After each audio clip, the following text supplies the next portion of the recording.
Tonight's topic is the sixth factor of the Noble Eightfold Path, which is right effort.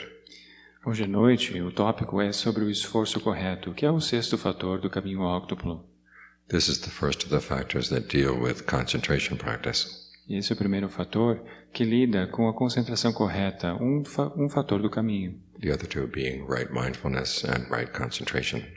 Os outros dois fatores são a mindfulness correta e a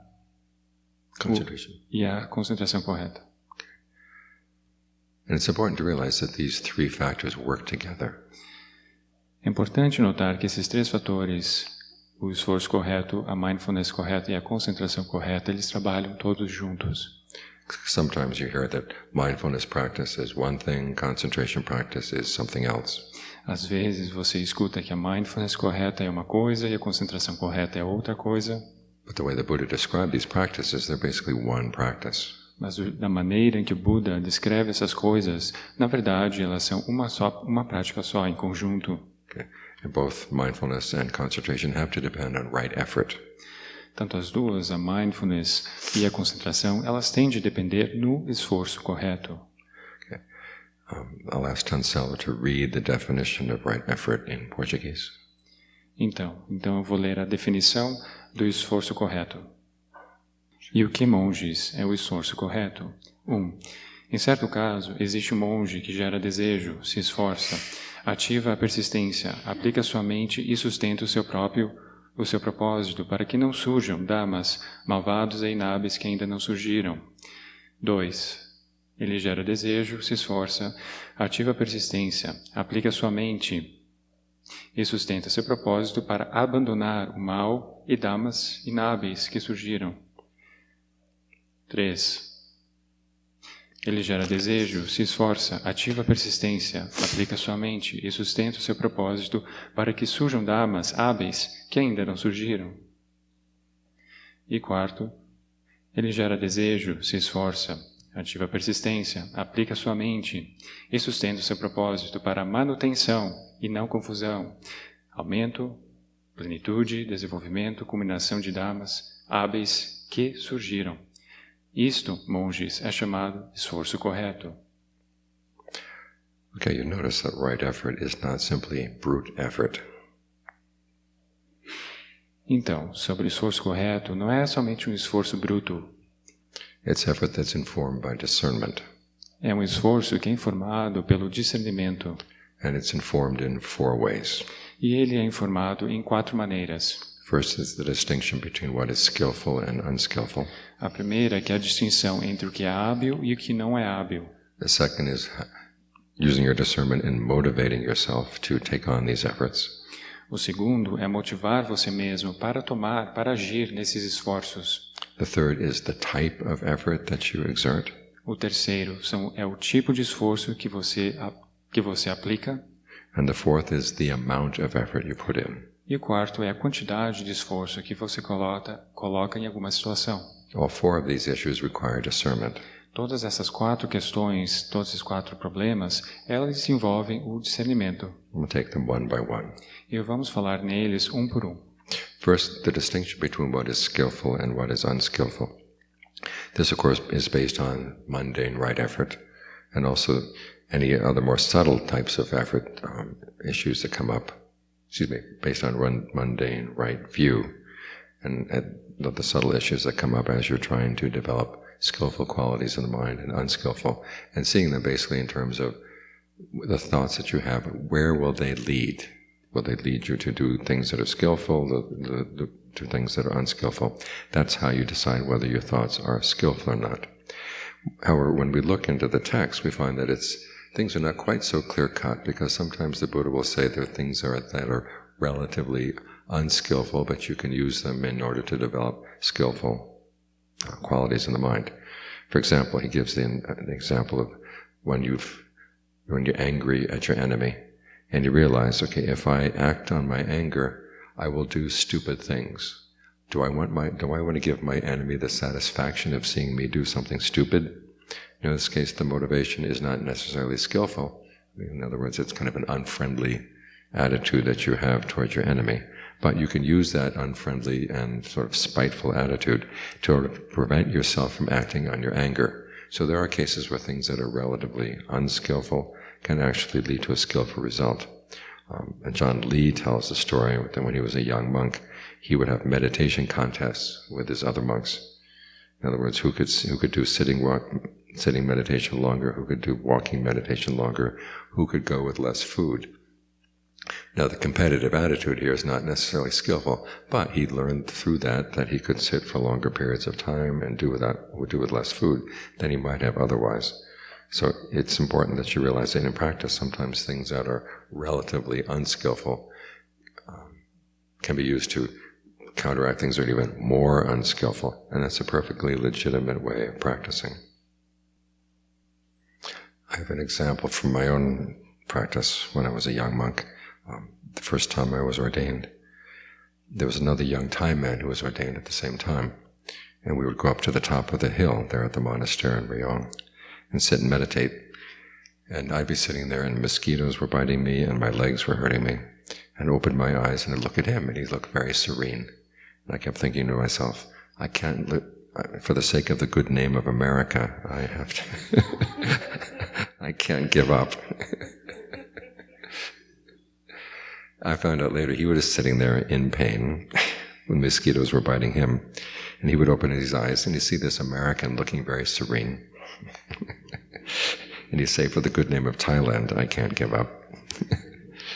In that way, our national pride helped us sit through the meditation. So, unskillful motivation, but it got a good result. Okay, the second way in which discernment informs right effort is with the issue of motivation. In the phrase, generating desire in order to do right effort, you have to be able to talk yourself into wanting to do this. Now, you're not doing this just against your will. You try to figure out ways of talking to yourself that you are willing to engage in right effort. And the Buddha recommends various attitudes to develop in order to do this. The first one is heedfulness. The realization that if I don't train my mind, I'm going to suffer in the future. If I do train the mind, I will not suffer in the future. So I should be very careful in training the mind and trying to be as skillful as I possibly can. In fact, the Buddha said that this attitude of heedfulness is what underlies all skillful behavior. It's our motivation. It's not because we're innately good that we do skillful things, but it's because we see that there is danger in acting in unskillful ways. So that's the primary motivation that the Buddha would recommend. A few others include compassion, the realization that if I can train my mind, other people will benefit as well. If I have less greed, aversion, and delusion, other people will suffer less from my greed, aversion, and delusion. So for their sake, it's good to practice. And that can be your motivation. Another one is shame. It's a healthy shame. It's the opposite of shamelessness. You realize that there are people who would like to look good in their opinion, and if they saw that you were doing something unskillful, this would be something you'd be ashamed of. The Buddha actually recommends this. He says one of the ways that you can motivate to continue your practice, if you have unskillful thoughts coming up in the mind, he says, there are people out there in the world who can read minds. What if they were reading my mind right now? I'd feel ashamed. And so you can take that as a way of sticking with the practice. There's also the issue of pride, taking pride in the sense of you've meditated this far, you've been practicing this far, it would be a shame to stop. You actually have skills that you've developed that you should use your skills. There's also the element of joy, when you see that your unskillful qualities are falling away and that your mind is much happier as a result. And you keep reminding yourself of how good you feel when you don't give in to unskillful things. This is especially important, say, if you have an addiction, if you can succeed, say, in one night in not giving in to the addiction, then the next time you're tempted, the next morning when you wake up, remind yourself, I am so happy that I didn't give in last night. So that the next time when you feel tempted to give in to the addiction, you can remind yourself of how happy you felt when you didn't give in. And that can give you the motivation to not give in again. Finally, there's the noble example of others.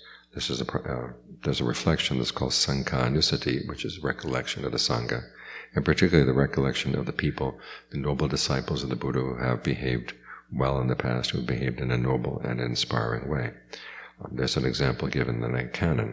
There was a monk who was sick out in the wilderness, and he asked himself, am I going to go back to the city to find a doctor, or am I going to stay out here and try to meditate my way through the illness? And he says one of the ways he motivated himself to stick there in the forest was to think of the inspiring example of people in the past. And we read about Ajaan Mun, the other Ajaan Lee, other Ajaans who faced difficulties in the forest. We look at our own difficulties and we see they're much less than theirs. So take inspiration. Okay, if they could do this, so can I. These are various ways that you can use your discernment to motivate yourself to not just do the right effort, but also want to do the right effort. A final one that I often used to motivate myself was when I was in Thailand.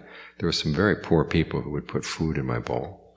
One couple in particular, they had just gotten married. They lived in a tiny little shack that was just big enough for the two of them. But every morning they would have a little piece of sausage or a little piece of dried fish or something to put in my bowl. And so when I came back from my alms round and had my meal, I would sit down and say, okay, here you are, the benefit of a poor person's generosity. You better practice. So in this case, it's a sense of duty where you realize that you've been the beneficiary of somebody's sacrifice, and so you should have some gratitude towards them. So in this way, gratitude can also be a way of motivating yourself to practice. So that's another way in which discernment informs right effort in helping you to, as the Buddha says, generate desire to want to do the right thing.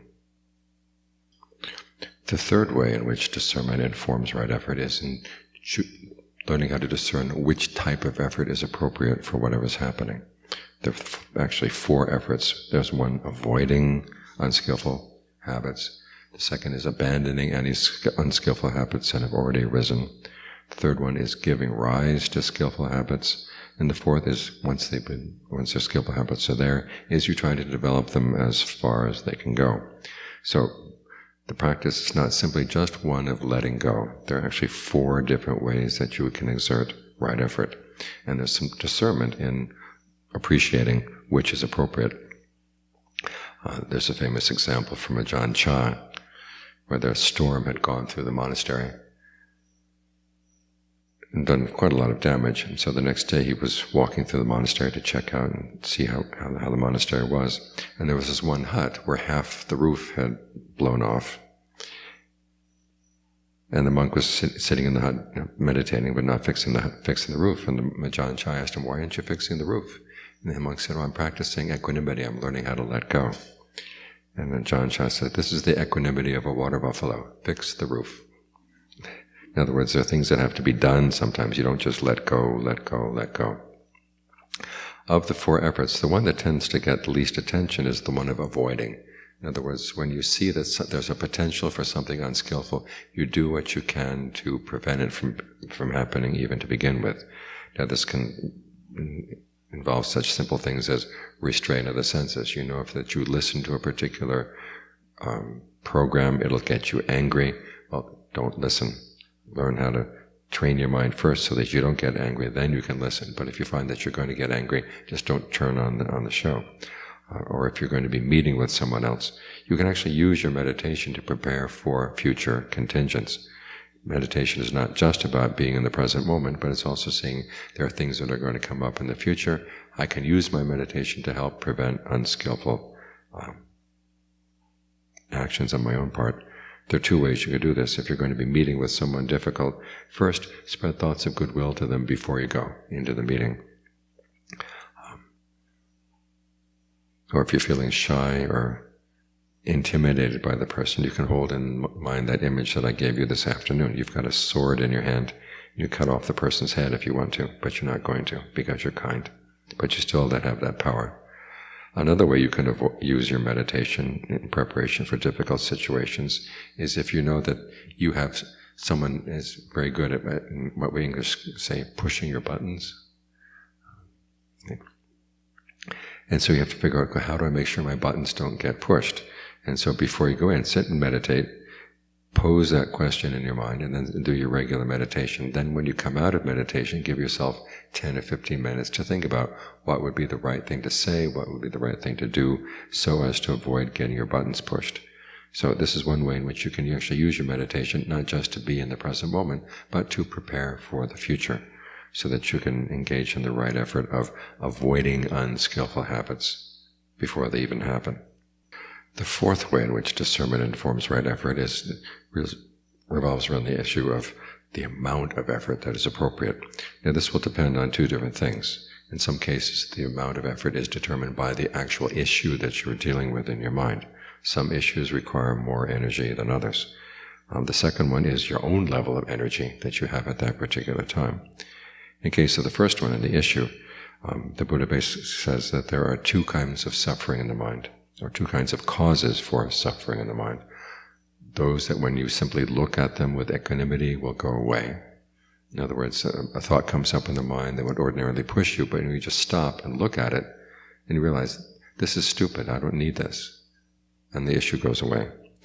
This is one of the reasons why bare awareness sometimes works in dealing with unskillful qualities in the mind. However, there's some issues the Buddha says do not go away just by looking at them. And you might say that you look at them and they look right back. They're not intimidated by you. And in this case, you have to, as the Buddha says, exert a fabrication. In other words, think of the three kinds of fabrication. What way do I breathe to get past this issue? What way do I talk to myself to get past it? What perceptions and do I hold in mind? What feelings do I try to create in my body so that I have the strength to deal with this issue? The feelings, of course, you create through the breath. We've given you some examples of how you develop goodwill using perceptions. One way of dealing with a situation where someone is being really harsh with you and you feel that you're being overwhelmed or intimidated, the Buddha says to think of your own goodwill as being as large as the earth. That no matter what, a person can come along and they can dig in the earth and they can spit on the earth and they can urinate on the earth and say, be without earth, be without earth.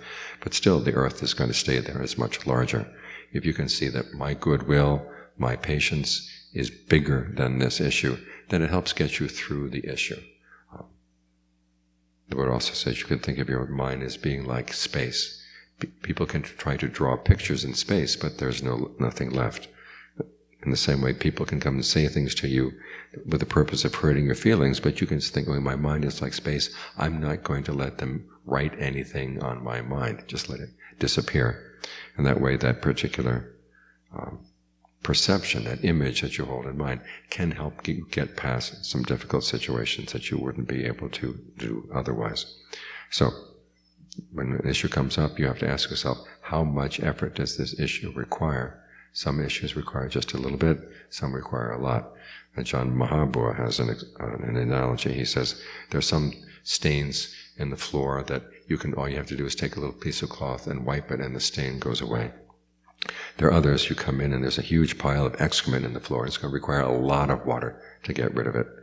In the same way, sometimes your effort has to be very refined. Other times it requires a lot more effort based on the issue. The second area is, of course, your own level of energy. There's a famous story in the canon. There was a young monk who was very delicately brought up. In fact, he was so delicately brought up that he had hair on the bottom of his feet. And there's a story that actually goes with this. The word gets to the king. There's this young man whose feet are so tender that he has hair on the bottom of his feet. The king wants to see this. So he sends word to the parents, saying, I want to see your son. And the parents take the son aside and say, there's only one reason why the king would want to see you, and that's because of the hair on your feet. So when you go in to see him, don't point your feet out, but simply sit with your feet in in a half lotus position, so that the king can see, oh yes, there's hair on the bottom of his feet. At any rate, after the young man has gone to see the king says, okay, I've talked to you about issues of worldly importance. Now why don't you go listen to the Buddha? The Buddha will teach you the Dhamma. The young man goes, listens to the Dhamma, and decides to ordain. After he ordains, however, he is meditating so hard, he does walking meditation so much that his tender feet start to bleed. And so he gets discouraged. He says, here I'm putting all this effort in and I'm not getting anywhere in my practice. Why don't I just give up? And just at that moment, the Buddha appears in front of him.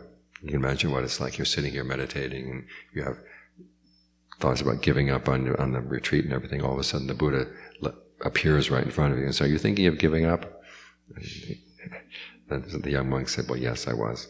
And so the Buddha said, "Back when you were still a layperson, did you play the lute?" And just as a parenthetical comment, the way the Buddha asks this is, were you skilled at playing the lute? He uses the word kusala. Sometimes kusala is translated as wholesome, but here it obviously means skillful. He's not asking, did you play wholesome songs on your lute? He says, were you skilled at playing the lute? And the young monk says, yes. And what was it like when the lute was tied, but tuned, the strings were too tight? Did it sound good? No. If the strings were too loose, did it sound good? No. So in other words, you have to tune them so they're just right, and then you can play. And the Buddha said in the same way, you have to tune your effort to the energy you have, and then based on that, you tune the other factors, what they call faculties of conviction, mindfulness, concentration, and discernment. And there you can pick up your meditation theme.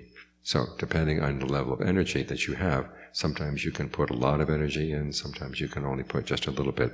You have to learn how to read your own level of energy as to what you're capable of, so that you don't push yourself too hard, but at the same time you're not too lax on yourself. So, these are the ways in which you have to look at the amount of effort. It depends on the issue that you're dealing with, and also with your own level of strength. This is the fourth area in which discernment informs right effort. So those are the four ways in which discernment informs right effort, teaching you about the distinction between what's skillful and unskillful, in terms of your motivation, in terms of the type of effort, and in terms of the amount of effort that you're going to put in at any particular time. In the practice of right effort, however, we also gain discernment in two important ways, both of which have to do with learning how to think strategically. Remember, we're on a path that leads to a goal, and sometimes there are things on the path that you need to use that will not be part of the goal. For instance, when you're going to be practicing concentration, it requires desire. It requires, in a sense, that you actually cling to the object, and it requires a very strong, confident sense of self. But ultimately, all three of these things, the desire, the clinging, and the sense of self, will have to be abandoned. But in the meantime, you learn how to use them to get the results that you need. So that's one of the first lessons that we learn from right effort. The other is simply in terms of learning how to talk yourself into doing things in a way that requires that you learn to understand your own psychology. In other words, how you motivate yourself. The Buddha said basically there are four kinds of actions in the world. There are the things that are pleasant to do and give good results, things that are unpleasant to do and give bad results. Now, both of those are what in English we call no-brainers. It requires no brain at all. If it's pleasant, gives good results, you'll do it easily. If it's unpleasant, gives bad results, you're not going to do it.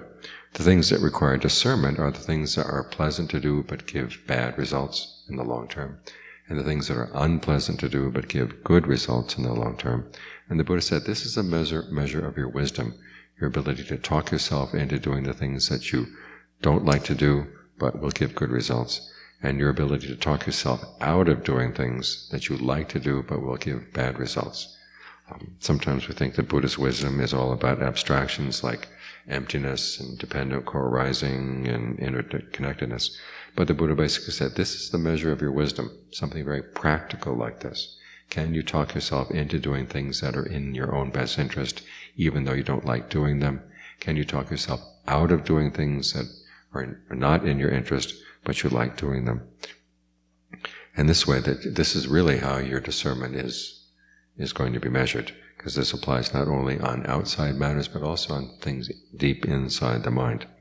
So, right effort, as I said earlier, is not brute effort. It's an effort that is informed by discernment and also gives rise to more discernment that you're going to be able to use in your practice of right mindfulness, the practice of right concentration.